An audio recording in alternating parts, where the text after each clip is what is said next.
Okay, so iron 2 oxide. So with this problem, you're going to have to use your naming skills. Iron 2 oxide. So it's screaming to me that I'm dealing with the what? Iron, that's Fe plus 2.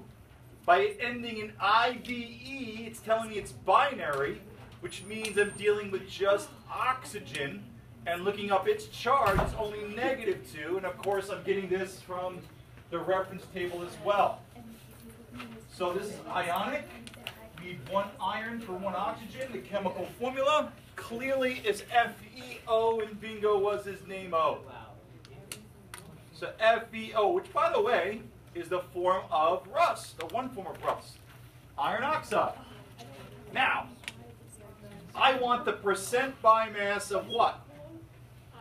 Iron. So iron.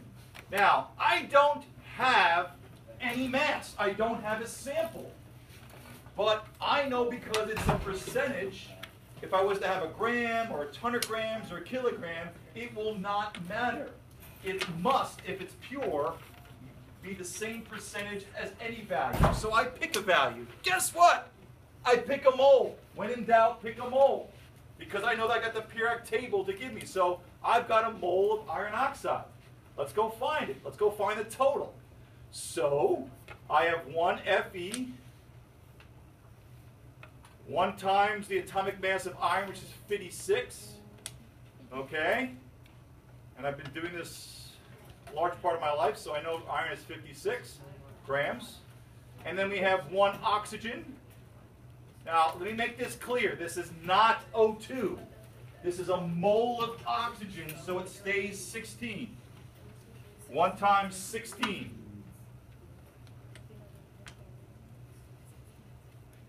Add it together, and what you have is 72 grams per mole. Meaning, party people, if I had a mole of it, okay, it'd be 72 grams. So that's my total. When you do a percentage, it's what? The part over a total times 100. If I had 4 slices of pizza last night, I had half a pie, or 50%. I had what? 4 of the 8s. Except my pizza guy somehow slices them in ninths. I'm not sure how that works, but usually 4 out of 8 times 100 is 50%. Any case, the part that we care about, they're telling you the iron.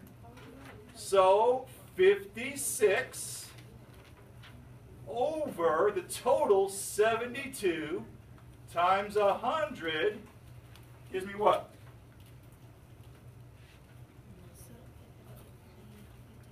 $56 divided by 72 times 100 gives you about 78%. What does that mean? 78% of the total mass of iron oxide is due to the iron. And my friends in chemistry, yes? How did you get the part? I don't know. Oh, because it told me it wanted iron. The question has to tell you what they're looking for. Oh, so I just took all the irons. Now, of course, there's only 1 iron, but I take the entire mass of the iron. Okay, now, how is this analytical? My friends in chemistry, very simple. If I've got a substance, and I can experimentally put together a lab or experiment where I can figure out the total mass of the powder on my lab table and figure out that, oh, 78% of the mass is due to the iron, we can do this. In fact, here's how you would do it. You would take iron oxide and you would heat it. If you heat iron oxide enough, you can drive up all the oxygen. Think with me for a second. I have iron oxide. Let's pretend it's 100 grams of it. I heat it. The oxygen is driven off. I'm left with just iron. It's lighter. How do I figure out the percent by mass of the oxygen? Yes? Please go to the bathroom. No, you would actually subtract what was left in the crucible with what you started, and that'd be the oxygen's mass. But what's left over, the iron, would be your percent. If it came out to be 78% by mass of oxygen, or 78 grams was left out of 100, you know you have iron oxide. That's how we can identify things in lab, by percent by masses. Pretty straightforward. Two skills today, guys. Formula mass and then percent by mass. We use the formula mass or molecular mass if it's covalently bonded in the bottom, and then we use that part here, given no information. This, and this is important, is all theoretical. This is if you have perfect iron oxide, nothing involved. So this is called theoretical pencil and paper. We're going to check our work experimentally based on this. Okay. What's our lab on today? Well, our lab, we're going to do an experiment where we actually do this. We're going to figure out the percent by mass of a compound. But we're going to use something called a hydrate today. Let me explain. Let's look at this one. Iron 3 chloride hexahydrate. Now, you don't have to name this. Let me show you what this works out to be. Okay, iron is Fe plus 3. Chloride tells me it's binary, so it's Cl negative. So that gives me Fe Cl3. Now here's the weird part. Now this is something that you're not responsible for knowing how to name, but pay attention. It's called hexahydrate. Anyone know what hex means? 6. I put a hex up. No, 6, right. It means 6. Okay, so it means I have a dot. Now dot means width, not times. 6 waters. What this means is this. We actually have 6 water molecules inside the crystal. I want to find the percent by mass of water. How do I do this? Same thing as I always did. Let's go find a total mass. Watch how I do it.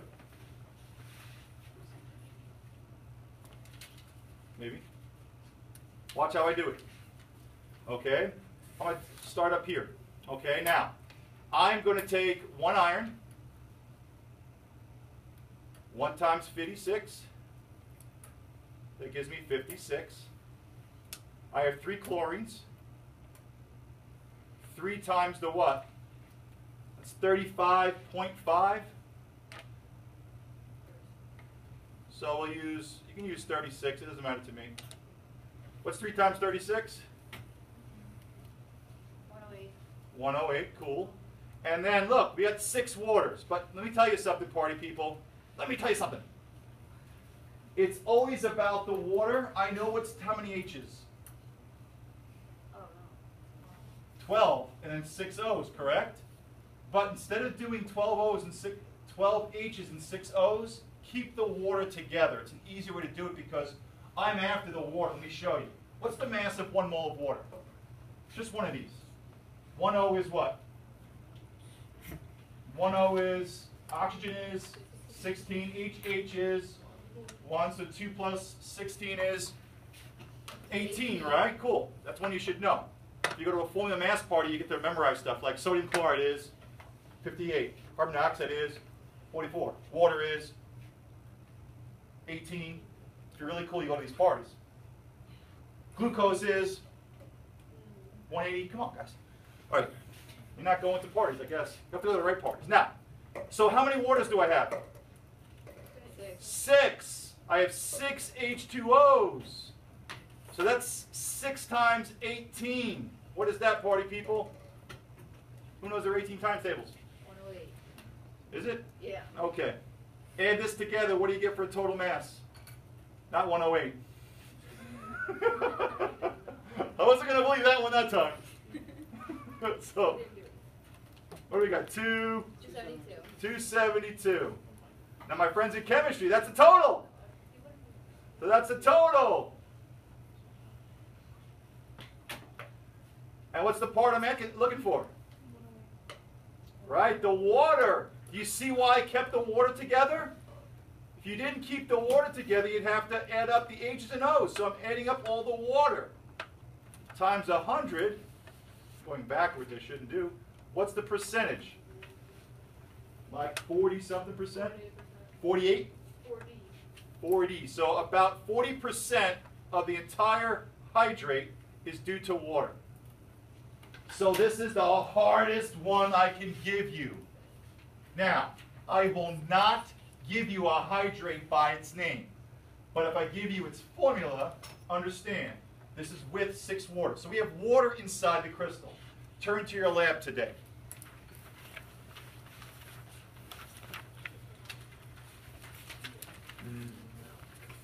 Today you're dealing with this. Oops, not that. Copper 2 sulfate pentahydrate, pent for 5. And guess what we're going to do? We're going to find the percent by mass experimentally. We just did it theoretically. Now, watch what I do. I'm going to heat this, put some heat, hot, hot, hot. And what happens is I make copper sulfate and the water. How many waters are going to come off? 5, right. Notice these are separated. This is called the hydrate. This is a salt, an ionic compound that has 5 waters in it. This is called the